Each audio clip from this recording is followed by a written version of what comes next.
MT Solutions vous propose la causerie du midi. Avec MT Solutions, faites appel à un réseau de compétences internationales pour tous vos projets.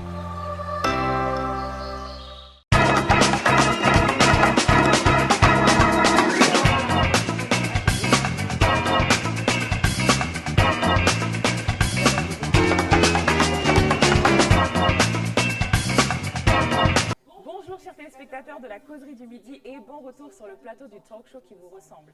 On se retrouve pour une nouvelle semaine et qui dit nouvelle semaine dit nouveaux thèmes encore plus intéressants que les précédents. Je suis heureuse de vous retrouver pour ce nouveau numéro en la compagnie de nos chroniqueurs Makia et Josh parce que comme vous l'aurez compris, Hawa est malheureusement souffrante aujourd'hui et elle ne pourra pas participer à cette émission en notre compagnie.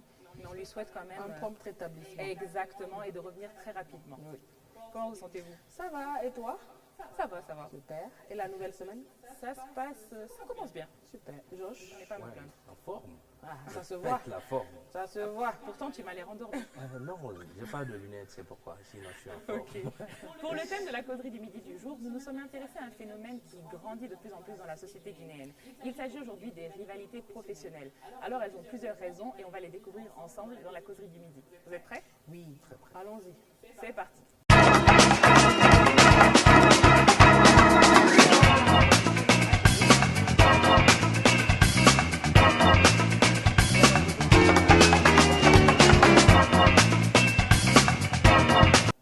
J'ai perdu mon travail à cause d'une rivalité professionnelle. C'est l'introduction du message de notre internaute anonyme qui a bien voulu partager avec nous son expérience, mais qui a préféré quand même garder l'anonymat pour préserver son identité. Et aujourd'hui, on va lire son histoire. Mais avant de commencer, j'aimerais quand même qu'on puisse parler du sujet, la rivalité professionnelle. Vous, quand vous entendez ce mot, ce terme, qu'est-ce que ça vous dit? Qu'est-ce que vous en pensez?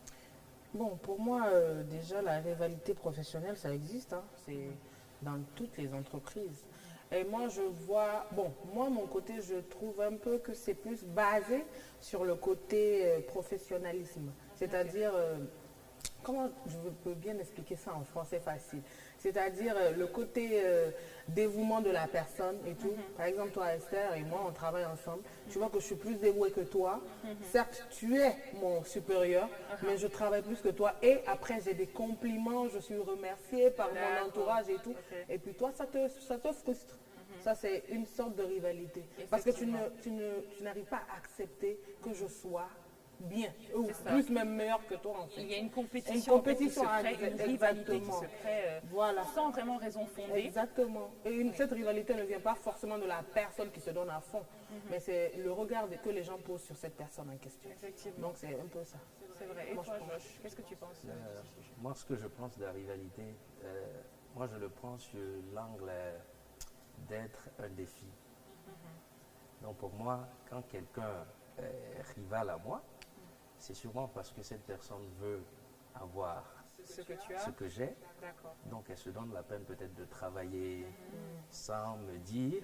J'ai passé par des personnes, par exemple quelqu'un qui dit à Maki, tu vois, à la position de Josué, il faut que je la prenne, mais il faut que je me forme. D'accord, toi tu le vois d'un côté Plus positif. Voilà. Okay. C'est vrai qu'aujourd'hui, les gens le prennent du mauvais côté, mais pour moi, je prends la rivalité du côté positif. Mais est-ce que les gens ne le prennent pas du mauvais côté justement à cause des comportements qui en découlent? Parce que cette rivalité dont tu parles est intéressante dans le sens où la personne va se rapprocher de toi, va essayer d'apprendre de toi pour atteindre le niveau que tu as atteint aujourd'hui. Mais l'autre rivalité dont elle parlait, c'est que la personne va essayer de te mettre des bâtons dans les roues, va essayer d'empêcher toi ton évolution pour se mettre en avant. Donc ce genre de rivalité existe énormément dans les entreprises en Guinée. Oui, moi, de ce côté, je dis, si ça me concerne, si quelqu'un me met par exemple des bâtons dans les roues, moi je me dis que ça c'est un défi pour moi. J'ai besoin de relever le défi. D'accord. Parce que moi je ne prends plus le côté travail, mais je le prends comme un problème. D'accord, ok. Donc quand ça devient un problème, je trouve les moyens de surpasser, de résoudre le problème. Ça fait que ça me pousse à apprendre, ça me pousse à aller de l'avant. Donc moi je prends cette rivalité comme en fait tu prends la vie du bon côté. Ce que tu dis est très intéressant, on va revenir là-dessus, mais je vais d'abord lire aux téléspectateurs la définition du mot rivalité du coup. D'accord. Pour qu'on soit un peu plus éclairé là-dessus. Alors, la rivalité, c'est la concurrence de personnes, d'États etc., qui prétendent aux mêmes avantages, aux mêmes succès.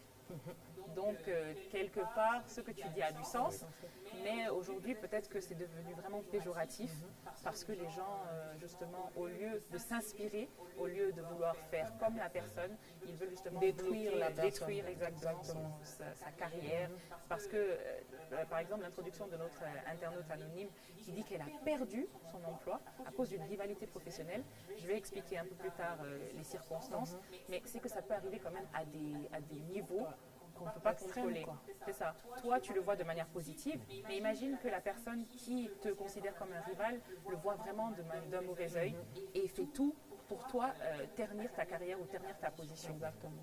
Tu vois? Est-ce que, par exemple, toi, ça t'est déjà arrivé Bon, disons que ça peut être stoppé vite fait, parce qu'en fait, moi, je suis le genre de personne qui se concentre plus sur son boulot. Je ne calcule pas ce qu'on dit derrière moi. J'ai entendu des choses, certes, mais après, je me dis, bon, quand tu es mon supérieur, ça se limite à ça. Je travaille, je fais mon travail, je me concentre sur mon travail, je te rends des comptes. Mais après, si derrière ça, tu es toujours là à dire, non, elle est comme ci, elle est comme ça, je ne cherche pas à prouver quoi que ce soit, quoi. Je travaille. Mais si mon dévouement là te dérange et te fatigue, franchement, je ne peux rien faire pour toi, quoi. Et cette situation que tu as vécue, est-ce que ça t'a empêché d'évoluer à un moment? Non, pas du tout, parce qu'en fait, je ne me suis pas cramponnée sur ça. Je ne me suis pas dit, j'ai pas eu peur en fait de me dire non, cette personne c'est mon supérieur, j'ai peur vu que j'entends des choses et que je vois que la personne me met des bâtons dans les roues, je vais reculer. Non, j'ai continué à avancer. Et grâce à ça, j'ai eu une promotion. Ça s'est bien passé et voilà quoi, Dieu merci. Mais franchement, ça ne va pas faire que je ne vais pas avancer, quoi. Ça ne peut pas Peut-être me... quelque part parce que toi, tu as confiance en ce Exactement. que tu apportes. Je me dis, j'ai confiance en ce que j'apporte. Et franchement, j'ai appris sur le tas. C'est pas comme si j'avais reçu une formation proprement dite. Ce que je fais aujourd'hui, je ne l'ai jamais fait auparavant. Je suis tombée dedans. Je suis rentrée dedans comme ça. Et voilà, aujourd'hui, je maîtrise. Je ne dirais pas que je maîtrise mon travail, mais je connais beaucoup de choses dedans. Et tu continues à t'améliorer. Donc, en gros, tu te concentres sur ton évolution et peu importe ce qui va arriver, moi, je me concentre sur ça. Je suis focus dessus, en fait. C'est très intéressant. Voilà, donc c'est ça. Et toi, Josh, est-ce que tu as déjà vécu ce genre de situation? Pas moi, directement. Mais je connais quelqu'un qui est passé par là. Okay. Moi, personnellement, je n'ai pas encore une grosse expérience. Je n'ai pas encore pris un poste de responsabilité aussi haut. Donc, je ne sais pas qui va se lever pour se mettre contre moi. Mais je connais, je connais quand même quelqu'un qui a été victime. C'est mon frère. Okay. Il est parti pour un travail au Niger. C'était au compte d'une institution internationale. Et tout le temps qu'il venait au boulot, c'est des difficultés, mais il ne savait pas ce qui se passait. C'est après, la personne qui essayait de lui mettre toujours des bâtons dans les roues est venue un jour le voir. Je crois que c'est après quelque chose de 6 mois, 1 an. La personne est venue le voir. Il dit, comment tu fais? Ah, j'ai essayé de te... Après, il a raconté les épisodes par lesquels il est passé pour fatiguer. Après, je lui ai dit, j'ai essayé tout ça, mais ça n'a pas marché. Donc, à partir d'aujourd'hui, crois-moi, tu deviens mon ami et j'aimerais que tu me pardonnes. Donc, ce genre de témoignage, moi, je trouve qu'il faut savoir faire. Déjà, il faut avoir beaucoup de sagesse dans tout ce qu'on fait. Et puis, il faut bien apprendre. Surtout avoir la tête sur les épaules. Voilà. Je crois que si il essayait de faire et montrer qu'il est aussi grand que ça, je crois que ça n'aurait pas été... Ça n'allait vraiment pas marcher. Oui, c'est vrai. Mais après, comme Maki a dit, il faut avoir la tête sur les épaules pour mieux avancer. Mais ce n'est pas toujours facile, parce que pour en revenir à l'histoire de notre téléspectatrice, je ne vais pas la lire exactement, mais vous raconter un peu ce qui se passe. Elle était RH dans une entreprise et elle aimait son travail, mais c'est vrai qu'à un moment, elle a eu des problèmes dans sa vie personnelle qui ont fait qu'elle ne pouvait pas s'y consacrer à 100%. Et à côté, il y avait une de ses collègues qu'elle considérait comme une amie, à qui elle se confiait, à qui elle disait des choses qu'elle ne partageait pas forcément avec d'autres collègues. Et cette collègue et elle ont fait les mêmes études, mais elle travaillait dans 2 départements différents. Donc pour elle, elle n'avait pas à se méfier d'elle, ou elle n'avait pas en tout cas à faire attention. Et c'est petit à petit qu'elle a remarqué que cette collègue changeait avec elle. L'appelait moins, venait moins discuter avec elle dans son bureau. Et à chaque petite absence, celle-là la balançait au patron. Et finalement, elle a eu plusieurs avertissements. Et au final, on lui a demandé de libérer le poste, exactement, on l'a licencié. Et la personne, son ancienne collègue, a pris sa place. Voilà. Donc c'est pour vous dire à quel point ça peut aller loin. Et aujourd'hui, cette dame, elle en est encore meurtrie et elle a du mal à faire confiance à ses nouveaux collègues. Et elle ne veut même plus avoir de poste de responsabilité en fait, parce qu'elle se dit que c'est à cause de son poste qu'on a eu une trahison sur elle. En fait. Voilà, c'est une trahison. Elle a perdu une amie, elle a perdu un travail. Exactement. Et il y a des gens vraiment qui passent leur temps à chercher à, on va dire, déloger des gens de leur poste. Et c'est quand même grave. C'est que c'est un vrai sujet de société. Mais est-ce que vous pensez que ça a un rapport avec la culture? Parce que cet exemple-là, ça s'est passé en Guinée. Est-ce que vous pensez que ça se passe dans d'autres pays ou c'est vraiment très propre à l'Afrique ou à la Guinée? Bon, pour moi, je ne crois pas que ça soit vraiment propre à l'Afrique parce que même dans les pays occidentaux, ça se passe. La rivalité, ça existe partout, en fait. Ça dérange beaucoup. En fait, l'homme est tellement imbu de sa personne que quand il voit quelqu'un qui évolue, qui avance plus que lui, ça lui fait mal, en fait. Moi, je ne crois pas que ça soit seulement propre à l'Afrique. Peut-être les pratiques en Afrique sont encore pires, mais ce qui est sûr, moi, j'en connais beaucoup qui ont vécu ça, oui, à l'étranger et tout, qui ont perdu leur travail parce que, voilà, tu travailles bien, ton ami n'aime pas ton dévouement, il n'aime pas ton courage, ça le fatigue, il veut prendre ta place, et puis voilà. Mais des fois, c'est juste même qu'il ne t'aime pas. Il ne t'aime pas, juste comme ça, tu lui arrives. Des fois, c'est juste physique. Exactement. Et souvent, on tombe sur ces personnes en pensant que ce sont les bons amis, on se confie à eux, et après, tu vois, un jour comme ça, paf, on balance tout. Tu vois, parce que des fois tu peux t'absenter, tu ne peux pas directement venir voir ton patron pour dire non, je ne peux pas, tu as des raisons personnelles que tu vas confier à ton ami qui va aller. Donc voilà, c'est ça. Moi, je ne crois pas vraiment que ça soit propre à l'Afrique. Certes, en Afrique, il y a des différentes pratiques qu'on fait pour essayer, voilà, exactement. Mais aussi à l'Occident, ça existe. Ça existe. Oui, ça existe partout dans le monde. Après, il y a différentes formes de rivalité. Et ça peut aller jusqu'à l'harcèlement d'ailleurs. C'est vrai, effectivement. Voilà. Oui, et ça peut aller même jusqu'aux pratiques mystiques. Oui. Parce qu'il y a des gens même qui consultent des marabouts, des féticheurs, parce qu'ils veulent avoir ta place. Donc, ça se passe surtout en Afrique. Marabout et puis fétiche, tout ça. Mais de l'autre côté, en Occident, ça se passe. Par exemple, je suis noir, je travaille dans une boîte où il y a un blanc peut-être, mais il se trouve que c'est moi son chef. Oui.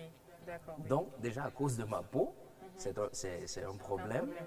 Et après, il se dit non, comment se fait-il qu'un noir, un étranger, puisse venir être mon patron, avoir une position au-delà de la mienne? Donc, ça existe Ou partout. encore, je suis jeune, mon subordonné est plus vieux. Effectivement. Il y a tout ça. Ça les fatigue beaucoup, beaucoup. Non, moi, un jeune ne peut pas me... Ça, j'en ai pâti à un moment de ma carrière, c'était au tout début. Je travaillais pour une entreprise, ça c'est quand je venais de rentrer. Et je travaillais pour une entreprise où j'aimais bien ce que je faisais, c'était mon premier boulot en Guinée, j'étais contente, j'ai retrouvé la famille. Et je me suis rendu compte au bout de 5-6 mois, je n'évoluais pas vraiment. Et pourtant, je faisais tous les efforts nécessaires pour. Et un jour, comme ça, dans l'amusement, on va dire, j'ai échangé avec un collègue qui a laissé sous-entendre que mon supérieur avait entendu beaucoup de compliments à mon égard et se sentait menacé. Donc je n'évoluais pas dans mon emploi et c'est un peu plus tard que je me suis rappelé d'une phrase qu'il avait dite mais que je n'avais pas vraiment considérée. Il m'avait dit un jour que lui, il ne peut pas concevoir que des jeunes viennent prendre la place de gens qui sont là depuis 10 à 15 ans, alors que ça n'a aucun rapport. Si le jeune en question a les compétences on voit plus l'avenir de l'entreprise plutôt que son propre ego. Et c'est là que je me suis dit, en fait, je suis nouvelle ici, je ne sais pas du tout comment réagir à ce genre de situation et je doute, je ne suis même pas sûre que mes parents même auraient pu m'aider à comprendre parce que peut-être qu'ont vécu ce genre de situation, mais c'était normal à l'époque. Donc j'ai préféré lâcher. Donc et, en fait, chercher en un gros, travail. c'était pour te dire que lui, il était là, il restera. Exactement. En fait. Exactement. En fait, ils pensent qu'ils sont irremplaçables, Exactement. alors qu'ils sont plutôt bloqués sur les fonctionnalités d'avant. Le monde évolue, ils ne comprennent pas, donc c'est difficile, hein, c'est très difficile. Parce que même dans la fonction publique, c'est pareil. Ils ne veulent pas laisser la place aux jeunes. Oui, c'est vrai. Ils sont ancrés ici, ils sont là, et puis ils ont les mêmes idéologies. En fait, on n'avance pas, C'est ça. stagne. C'est ça. C'est comme s'ils recherchent un ennemi commun. Tu parlais des fonctions publiques et quand on prend l'exemple là-bas, les plus vieux, en termes d'expérience, en termes de durée là-bas, ne veulent pas laisser la place aux plus jeunes, ne veulent pas leur apprendre. Exactement. Et en même temps, à côté, même eux, entre vieux, ils se mettent des bâtons dans les roues Exactement. pour avoir le meilleur Voilà. poste, les meilleurs contrats, Et tu vois, souvent, ils etc. diminuent les âges pour ne pas aller à la retraite. C'est incroyable. Hein. Non, mais cette année, ils vont partir. C'est pas moi qui l'ai dit, c'est C'est Josh. Josh qui l'a dit. Ici, là, dans la causerie du midi, c'est Josh. Josh. Faut pas oublier ça. Mais est-ce que vous pensez que dans les rivalités professionnelles, il y a quelques signes annonciateurs, des signes qui préviennent que la relation elle est un peu malsaine? Par exemple, une incompatibilité d'humeur ou deux collègues qui viennent au bureau qui ne se disent pas bonjour ou je sais pas. Moi, je pense qu'il y a quelques signes qui préviennent en tout cas. Oui, en tant que DG, ou directeur général ou directrice générale d'une entreprise, il y a des signes qu'on peut remarquer entre différents employés. Georges, je te Oui, laisse parler oui, d'abord. oui, il y a des signes. Par exemple, quand tu commences un travail, c'est une boîte, tu vas trouver carrément des gens là. Et il y a des têtes au début que tu vas bien aimer. Mais imagine que tu viennes dans un service avant quelqu'un. Et après, c'est cette personne qui a Devient ton supérieur. qui a promotion tout le temps. Mais au début, il se trouve que vous étiez d'accord. Après, ça fait de la jalousie. Ça crée un problème. Ouais. Et puis c'est là que tu commences à dire autour de toi, lui, moi je suis là avant lui, et puis j'ai pas de promotion. Comment ça se fait qu'il est venu? Et c'est à ce moment, le déjeuner que vous étiez en train de faire ensemble, ça coupe. Tu t'en vas manger seul, Ouais, c'est vrai. il n'y a plus d'appel. C'est vrai. Et puis après, quand tu viens, tu as envie de saluer, tu n'as pas envie de saluer. Tu vois? Donc ça fait que cette rivalité naît à partir de là. Parce que ton ami, avant qui tu es venu, a eu une promotion peut-être. Donc pour moi, il y a des signes avant. Il faut juste être sage pour comprendre et savoir marcher. Voilà. Bon, oui, je suis d'accord avec Josh, mais moi j'ai apporté un peu parce que là, moi je me base plutôt encore sur les supérieurs, ceux qui sont au-dessus de nous. En fait, ils doivent avoir le dos large, mais il y a beaucoup qui ne remarquent pas en fait. Ils sont là dans leur bureau, ouais, fais sa travail et tout. Mais ce qui se passe dans leur équipe, ils ne savent pas. Et c'est très important qu'ils soient bien observateurs, parce qu'il y a des signes, bien sûr. Surtout, excusez-moi, mais surtout quand une femme est ta chef, est ta boss, c'est très, très compliqué. La plupart du temps. Quand deux femmes travaillent ensemble. Oui, la plupart du temps, en tout cas. C'est chaud parce que, en fait, toi, tu es là. Ta boss aussi est là. Mais tu travailles plus que ta boss. Tu comprends ça? Parce que souvent, ici, en fait, dans la société guinéenne, la majeure partie des gens qui bossent plus, c'est ceux qui sont en bas. Ceux qui sont en haut ne font que donner des ordres. Et souvent, tu vois même que ceux qui sont en haut ne connaissent même pas leur métier, ils ne connaissent pas le travail, ils sont juste là comme ça. Et après, quand ils voient que toi, tu évolues et tout, et tu connais beaucoup de choses, tu reçois des compliments des gens ne peuvent pas se passer de toi au service, c'est toujours ton bien voir, malgré que tu as un supérieur et tout, ça les frustre. Après, tu vois les matins, quand ils viennent au boulot, toi, tu es tout joyeux, tu ne calcules pas. Tu prends tout le monde au même pied d'égalité, tu viens, tu dis bonjour à tout le monde. Et quand tu viens vers cette personne qui est ton supérieur, tu lui dis bonjour, tu vois, une mine renfognée façon, comme si, je ne sais pas, comme si la personne avait mal dormi pour te répondre, mais elle avait mal à la dent même et tout. Des fois, la personne vient, ne te demande même pas, comment on appelle ça va, ça se passe bien. Parce que moi aujourd'hui, je suis responsable d'un département, d'accord? Et quand moi, je vais au boulot, je souris avec tout le monde. Mais disons que mes agents sont comme mes amis, sont comme mes frères. Donc quand je viens les matins, je demande souvent, vous avez bien dormi, comment ça se passe? Je taquine en fait. Il y a une certaine convivialité. Exactement, mais il y a certains qui ne font pas ça. Et des fois, ils ne vous saluent même pas. Ils passent comme ça. Ou par exemple, quand vous êtes malade et que vous ne venez pas au boulot, certes, vous les envoyez un message pour les avertir, mais après, vous voyez, il n'y a pas de retour. On ne vous demande pas si vous allez mieux. En fait, C'est que ça peut aller loin. Voilà, quoi. ça peut aller loin. On dépasse le cadre professionnel et ça devient du personnel. Exactement. Parce que ça devient une vraie rivalité qui se déteint sur les relations humaines. Exactement. Parce qu'au-delà de toute cette rivalité qu'on peut ressentir envers un collègue, il ne faut pas oublier qu'on est des êtres humains et que c'est important de garder ce côté et même si, social. voilà, moi je me dis que quand tu quittes chez toi, tu viens au boulot, dis-toi que tu viens dans une seconde famille. Donc tu dois travailler dans l'harmonie, dans la joie, dans l'amour, quoi. Tu partages ça autour de toi, tu vas voir que votre travail sera tellement propre et efficace que, voilà, il n'y aura personne pour dire, ouais, ce chef ou cette chef n'est pas bien. Tu vois, non? Donc moi, je pense que vraiment, quand tu travailles avec des gens, mets-toi à leur niveau. Mets-toi à leur niveau, ne fais pas du genre comme si tu connaissais tout. Ou bien, ouais, moi je suis chef, je m'en fous. Je donne que des ordres. Non, quand tu es chef, tu bosses. Tu bosses comme tes agents. Tu donnes l'exemple. Tu donnes l'exemple, tu viens à l'heure. Même si tu ne viens pas à l'heure, mais prends souvent souvent les week-ends, tu prends des initiatives, sortons, faisons-ci ensemble, tu prends des nouvelles de temps à autre. C'est très important en fait, quoi. Parce que le côté social, disons que ça renforce les liens dans le boulot. Et ça crée justement moins de rivalité. Exactement. Mais selon vous, quel est le rôle des entreprises dans ces dynamiques de rivalité, de compétitivité au travail? Qu'est-ce qu'une entreprise est censée mettre en place pour que les employés justement se sentent en sécurité à leurs emplois et que ça crée plus de cohésion plutôt que de compétition? Parce que généralement, selon moi en tout cas, après je peux me tromper, ce genre de rivalité sont créés parce que quelque part on a senti un déséquilibre. Quelqu'un qui sent son emploi menacé, c'est parce qu'il a vu que son collègue a des faveurs du DG par exemple, ou son collègue parle souvent avec le DG et commence à sentir une petite crainte par rapport à sa position. Donc il y a ce rapport de force qui commence à se créer entre les deux à cause justement de l'attention différente avec la hiérarchie. Il y a souvent le favoritisme. Il y a beaucoup de favoritisme dans le côté professionnel. Ce qui n'est pas censé se passer. Parce que c'est quoi le rôle d'une entreprise dans ce genre de dynamique? Déjà, je crois le rôle d'une entreprise, c'est pourquoi il y a déjà des départements. Et lorsqu'il y a un département, chaque département sait son rôle, connaît son rôle, ce qu'il y a lieu de faire. Pour une entreprise, je crois qu'il y a des ressources humaines. Les ressources humaines, ce n'est pas que pour embaucher les gens. Oui. C'est pour régler tous les problèmes qui se passent dans l'entreprise. Donc je crois que lorsque les ressources humaines s'investissent vraiment,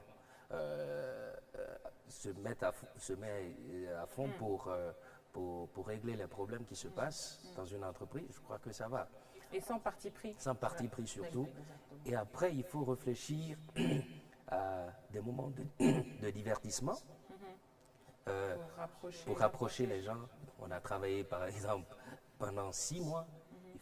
Il faut faire quelque chose pour chaque collègue, pour chaque personne dans l'entreprise. Il faut sortir peut-être, prendre un jus ensemble, se promener, histoire de renforcer les liens d'amitié. Parce qu'au-delà du professionnalisme, il faut aussi il faut que dans l'entreprise, de bonnes relations naissent. Un esprit d'équipe. Un esprit d'équipe. Donc moi, je crois que les ressources humaines sont là pour ça. Et après, pour chaque département, il y a des responsables. Il faut que le responsable qui est là puisse mettre tout le monde sur la même table pour que les choses avancent. Après, on ne peut pas être tous chefs. Il faut qu'il y ait quelqu'un qui soit chef et que les autres suivent. Parce que quand on a besoin d'apprendre, il faut qu'il y ait quelqu'un à la tête pour que les autres apprennent. Donc moi, c'est comme ça que je vois. Un leadership en fait. C'est ça. Vraiment un leadership vraiment efficace. Quelqu'un qui a, comme j'ai dit, le dos large, qui accepte les critiques et quelqu'un qui est là pour rassembler tout le monde. Être un bon manager. Un bon manager. C'est pour ça qu'on dit que tout le monde peut être chef, mais tout le monde ne sait pas être un leader. Et c'est vrai que c'est très important parce que généralement, les gens qui prennent des positions élevées dans des entreprises finissent par avoir un ego surdimensionné et à ne même plus traiter les autres employés comme des êtres humains, comme des personnes égales. Et c'est ce qui fait souvent défaut. Et on peut souvent retrouver aussi des responsables hiérarchiques qui favorisent certains employés par rapport à d'autres. Et tout ça, c'est tout ça qui entraîne toute cette rivalité. Exactement. Et comme tu le disais, Josh, le département des ressources humaines, c'est un département clé dans toute entreprise parce que c'est ce département qui gère les humeurs, qui gère les susceptibilités et qui doit travailler vraiment avec beaucoup de tact et beaucoup d'expérience, moi j'ai envie de dire. On ne doit pas mettre n'importe qui à la tête des ressources humaines. Quelqu'un qui n'arrive déjà pas à prendre sur soi, quelqu'un qui n'est pas calme de nature, pour moi, c'est pas quelqu'un qui est fait pour lui. Voilà. Quelqu'un de patient, à l'écoute et qui ne prend pas parti. Exactement. Il y a beaucoup de qualités au-delà des études qu'on peut faire pour atteindre. Moi, par exemple, j'aime bien dire que je sais communiquer, mais je ne pense pas que j'aurais pu être responsable des ressources humaines parce que des fois, je prends les choses trop avec émotion, trop à cœur, et je sais que je n'aurais pas été aussi impartiale avec tous les cas. Donc, c'est une qualité, au-delà des études, c'est une qualité quand même qu'il faut avoir en tant que responsable des ressources humaines. Mais là, aujourd'hui, non, c'est vrai que c'est important, vu que nous sommes sur une télé, nous sommes sur Joma TV, j'aimerais bien qu'on parle de cette rivalité qui existe dans les médias, dans le monde des médias. Et vous souriez déjà. Parce que c'est intéressant en fait. Oui. Après, je ne vais pas comparer différents médias, ça c'est un débat pour un autre jour. Mais même au sein d'un même média, on voit souvent que les gens prennent facilement la grosse tête. Exactement. On a des présentateurs de JT. Après, moi, je n'ai pas fait le tour de tous les médias de Guinée, mais je parle en général, sur la base du comportement du Guinéen en général. Par exemple, des présentateurs ou des présentatrices de JT ou d'émissions, tu sens qu'il y a un tiraillement. Quand, par exemple, sur une émission, quand elles présentent, si c'est une émission où elles sont à 2 ou à 3 ou à 4, les femmes surtout, où tu sens qu'il y a une compétition, on veut prendre la parole à l'autre, on veut monopoliser le temps d'écran, ça arrive tellement, sauf que là, on n'a pas droit à ça, parce qu'il y a tout le monde qui nous regarde. C'est un échange normalement. C'est ça. Mais c'est une réalité et ça a un gros impact. À la base, vous savez, la rivalité prend en compte beaucoup de choses. Dans la rivalité, il y a la haine. Dans la rivalité, il y a de la jalousie. Dans la rivalité, il y a beaucoup d'aspects. La compétition. Vous voyez, quand on prend la rivalité du bon côté, ça va. Oui, c'est vrai. Mais la rivalité qui se passe, par exemple, comme je le disais, tu viens dans un média, par exemple, vu qu'on parle du cas des médias, tu viens dans un média, tu as trouvé des gens. Après, c'est toi, on donne beaucoup de responsabilités, tu es devenu chroniqueur, c'est toi, on envoie sur le terrain, vous voyez. Ça fait qu'il y a des gens autour de toi qui peut-être n'ont pas eu l'occasion de s'exprimer. Et puis ça crée un nœud de la jalousie. La jalousie, après, ça devient vraiment une rivalité. Oui, une rivalité, oui. Donc, c'est des choses qu'on voit tout le temps dans nos médias. Après, tout le monde ne peut pas être devant l'écran. Tout le monde ne peut pas être devant un écran.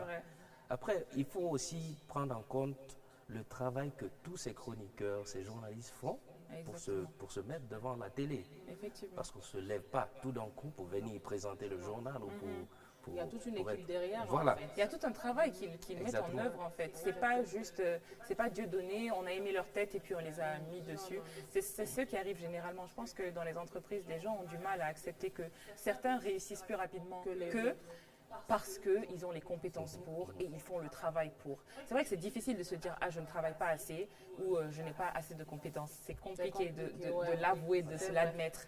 C'est très compliqué. Donc, on préfère se cacher derrière des choses comme « Ah oui, il ou elle est arrivé après moi, c'est le favori de tel ou tel ». C'est toujours plus facile c'est ça, de se cacher derrière et de ne pas assumer peut-être son manque de compétences. C'est ça. Voilà, c'est ça. Et surtout si tu n'as pas confiance en toi, c'est compliqué. Parce que déjà, une personne qui vient là, qui te trouve là, cette personne évolue plus que toi. Dis-toi que cette personne a une grande confiance en elle. Ouais. Parce qu'on ne peut pas venir comme ça dans une boîte, trouver des gens et puis se lancer, plonger dedans comme ça, aller de l'avant, frappe et dépasser les autres. Non. Il faut vraiment avoir confiance en soi, avoir confiance en ce qu'on fait et se dire que je peux y arriver. Ouais, mais si toi, tu te limites à un seul niveau pour dire, ouais, je suis là, je fais ce que je... Il y a des gens qui cherchent à tout connaître. Par exemple, moi, je suis très curieuse. Je suis très, très curieuse. Je veux toucher à tout. C'est pour ça aujourd'hui, je suis dans la causerie. Oui, c'est vrai. Sinon, je n'ai jamais fait de télé. D'accord. Je n'ai jamais fait un média non plus. Je ne me suis pas dit non. Je n'ai pas étudié ça, donc j'ai peur. De toute façon, je n'ai jamais fait ce que j'ai étudié. Parce que ma première expérience a été dans une banque. D'accord. Certes, j'ai fait le droit des affaires. Oui, je peux dire que j'ai commencé là-bas. Mais après, tout ce qui a suivi, ce n'était pas du tout dans mon domaine. Mais il ne faut pas avoir peur de se lancer dans quelque chose. Et ces gens qui évoluent, selon toi, c'est des gens qui n'ont pas peur. Voilà, c'est des gens qui avancent, qui se disent que ouais, je peux le faire. Peu importe ce qui arrive. Même aujourd'hui, par exemple, si je dis ouais, je vais me lever, je vais rentrer dans l'armée. Tu penses que je ne vais pas le faire? Je dis oui, je vais le faire. C'est pas parce que ouais, il y a des formations machin. Non, je me dis, je peux. Ben oui, je peux. Non, on ne va pas là-bas, pardon. Je vais aller. Non, c'est pas ça de parler. C'est pour dire que tout ce qu'on veut, on peut le faire. Ouais. Il suffit juste d'avoir la volonté, d'avoir confiance en soi. Il Ouais. ne faut pas que quelqu'un te dise non, tu n'as pas fait ci, c'est pas possible. Pas possible là. Moi, je ne suis pas d'accord avec elle. Tu n'y crois pas. Non, du tout. The sky is the limit. Yeah, exactement. Tout est possible. Tout est Oui. possible. On va Après, commencer avec il les y a, proverbes. il y a une expression que j'aime beaucoup. J'ai lu ça quelque part. Il ne faut jamais renoncer à ce que vous voulez. Car une personne avec des grands rêves est bien plus forte que celle qui n'a rien à prouver. Exactement. C'est vrai. Donc, quand tu as de grands rêves, tu veux devenir aujourd'hui président de la République, ben fonce. Tu peux y arriver. C'est vrai. Après, il faut s'approcher des gens qui ont déjà eu Voilà, carrière dans ils sont ce passés domaine. par là. Et puis tu apprends. Les bons conseillers, tout Ça ça. ne sert à rien d'être contre quelqu'un. Si tu ne connais pas, il faut apprendre. Voilà. Très beau message pour clôturer cette partie de la causerie du midi. Et chers téléspectateurs, comme à notre habitude, nous avons voulu savoir ce que vous pensez du thème du jour. Et c'est pour cette raison que Kekura va nous rejoindre dans quelques instants pour vous présenter la rubrique Spotlight.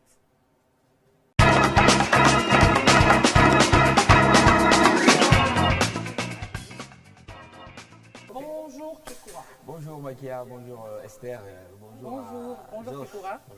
Bonjour Bon aux retour. téléspectateurs. Chers téléspectateurs, bien c'est sûr. une première. C'est une première d'ailleurs. Il y a tous les chroniqueurs de la Oui, causerie sur le plateau en même temps. plaisir. Ah, ça fait plaisir. Hein. On est tous joyeux. là. C'est vrai.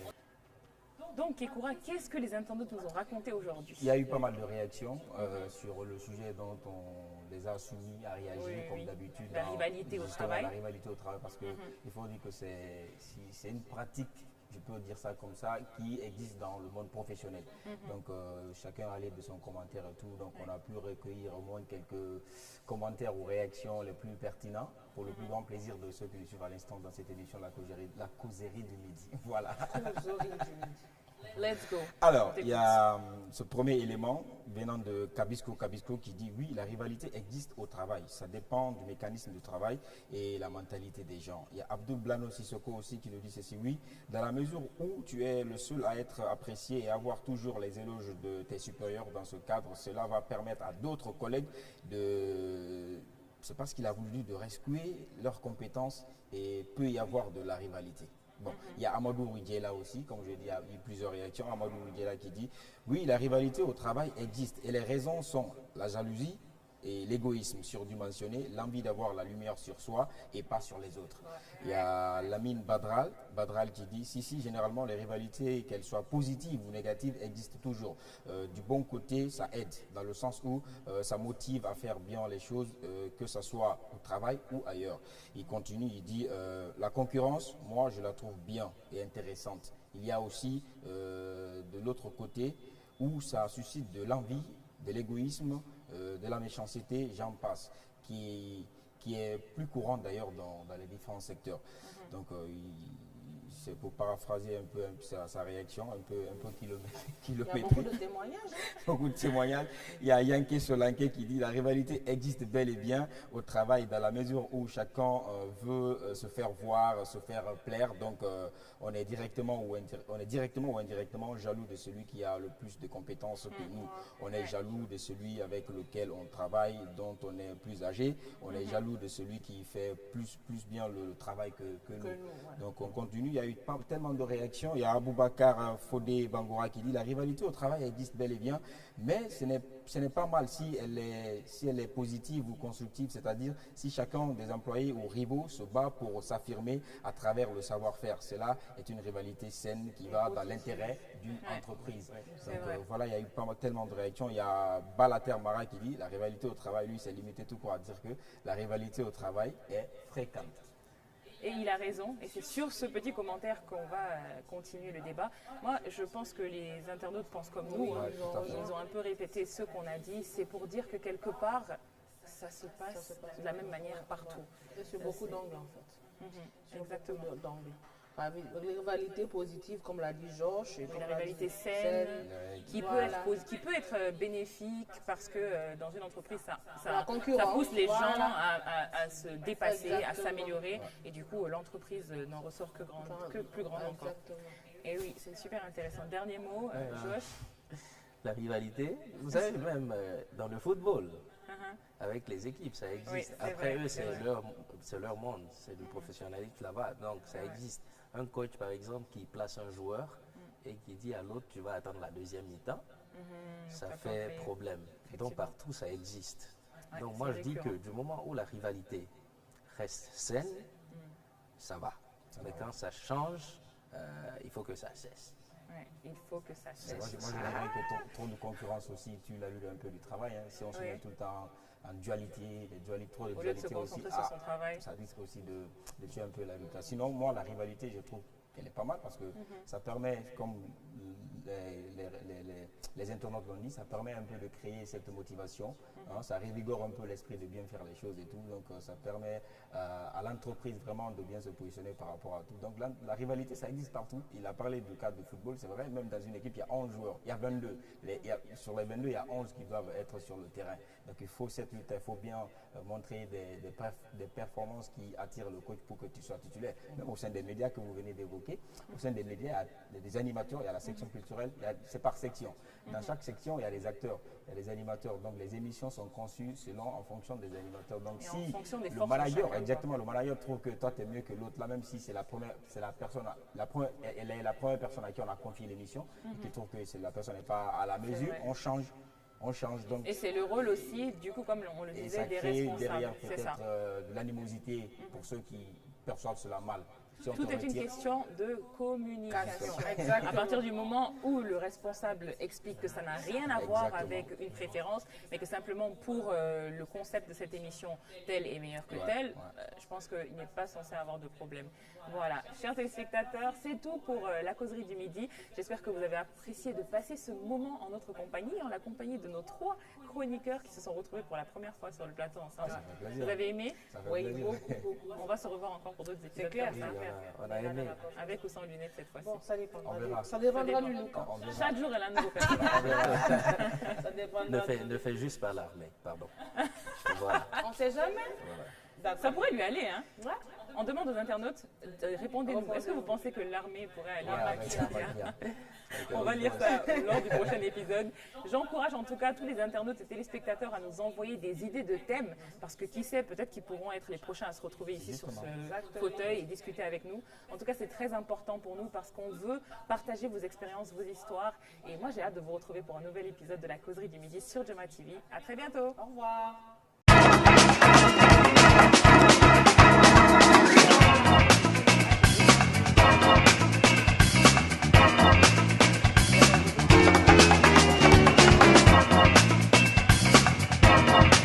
MT Solutions vous a proposé la causerie du midi.